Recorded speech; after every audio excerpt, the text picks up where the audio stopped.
of just playing guitar, and I'd always be in a band with a vocalist and with other band members. And what started to happen was, after years of creating a set of songs and creating the sound that defined the band, I was very often sort of let down by the vocalists in some way or the other.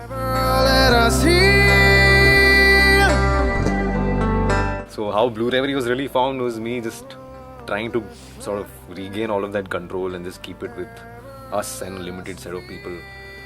So I sort of picked up the guitar in September 2013, started writing one of the first few songs, which was Tomorrow's a Better Day.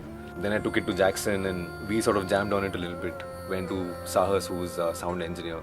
I was in school that time. Yeah, Chris. Chris was in school that time. Yeah, and Chris is the newest addition to the band. We sort of jammed with another parallel project. That's how we met, and it's been barely 2 weeks, but he's caught on to everything, and it's probably the tightest sound we've heard.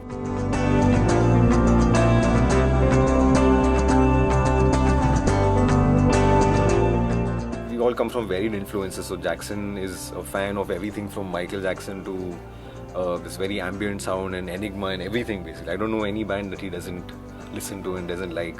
Chris, surprisingly, being the youngest guy, he still listens to a lot of old school stuff. He's got really some crazy influences and roots there. And for me, it basically started off with the metal side of things. Pantera still is one of my favorite bands of all time back. And then moved into the grunge scene in a big time. So the entire Seattle movement was something that really sort of appealed to me. So in terms of being influenced, yes, it is very, very grunge oriented, and especially the first few songs that we wrote, it was close to the influences, which wasn't very comfortable, and we're trying to move away into our own space.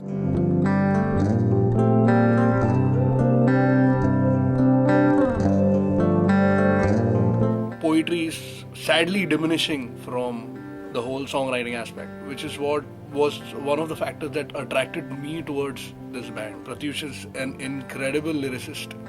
He writes so well, and I'm not just saying it because he's my friend. He is an inspiration when it comes to songwriting. Being that lone warrior, fighting it out. It's a niche sound. The band is an indie setup. It's difficult to survive in the current scene, and with the kind of motivation that he drives himself is sometimes appalling.